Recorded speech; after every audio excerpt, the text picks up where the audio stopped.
Nubwo akazi ari kimwe mu bituma abantu bagira ubuzima bwiza cyane cyane ubwo mu mutwe, inzego z'ubuzima zigaragaza ko mu gihe ako kazi gakozwe nabi bitewe n'imiterere yako bishobora kuvamo uburwayi bwo mu mutwe ndetse usanga bwibasiye benshi muri iyi minsi, nk'uko Dr Jean Damascene Iyamuremye ukuriye ishami rishinzwe kwita ku buzima bwo mu mutwe mu kigo cy'igihugu cyita ku buzima RBC abivuga.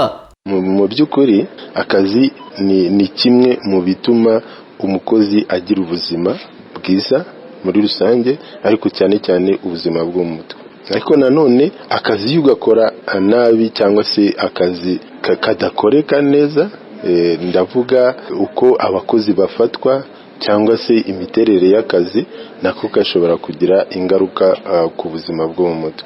Ibibazo ni bimwe abakozi bakunze kuvuga, icyo bita stress, niyo wabyita umujagararo. Ibindi kumva akazi ukora katajyanye n'ibyo ugakuramo. Ikindi ni uko abakozi batabaniwe neza. Nubwo bimeze bityo, hari abavuga ko nubwo ikibazo cy'ubuzima bwo mu mutwe ari ingingo nshya mu Banyarwanda, ariko ngo ni ikibazo koko gihari kandi gikeneye kwitabwaho nk'ubundi buzima bwose. Hari ibibazo byinshi koko usanga bifitanye isano n'ubuzima bwo mu mutwe. Hari ibigenda bigaragara, hari nk'icyo twita stress mu ndimi z'amahanga.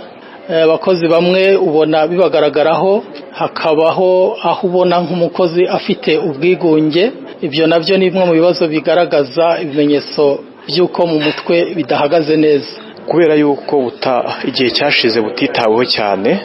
Muri iki gihe rero ubuzima bwo mu mutwe butangiye kugenda bimenyekana ko nabwo bukeneye kwitabwaho, burahangayikishije. Bigaragara ko hari ikibazo cy'ubuzima bwo mu mutwe mu Banyarwanda. Rero bihangayikishije mu buryo rwose buri hejuru, ku buryo bikwiye gushyirwaho imbaraga ko nabwo bwitabwaho nk'uko ubundi buzima bwose bwitabwaho.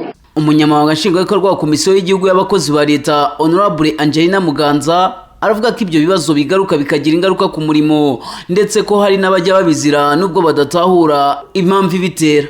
Hari nk'urugero cyangwa ingero twagiye tubona mu barimu cyangwa no mu bandi bakozi, ugasanga ni umuntu utongana cyane, urwana, ukubita abana, utuka abarwayi. Rero hari ibyo twasuzumye koko tugasanga uyu muntu afite uburwayi, ariko nta wigeze abona ko ari uburwayi. Nk'umuntu ufite imyitwarire itari ukwica akazi, ahubwo ari imyitwarire nawe iva mu buzima bwe. Rero biraboneka, si byinshi cyane, ariko wenda ni na byinshi nuko abantu baba badafite bwa bumenyi. Kuri iyi ngingo, Dr Jean Damascene Iyamuremye ukuriye ishami rishinzwe kwita ku buzima bwo mu mutwe muri RBC aravuga ko abakoresha bakwiriye kubyitaho bakabishyiraho ingamba zitandukanye zo kwita ku buzima bwo mu mutwe bw'abo bakoresha.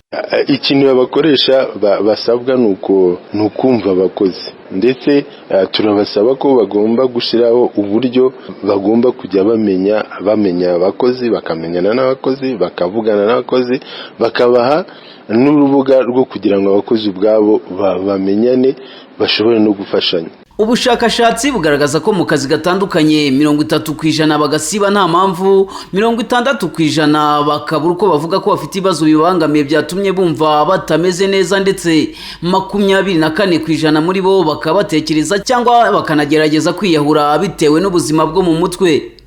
Haberwa Gakuba Prudence, Isango Star.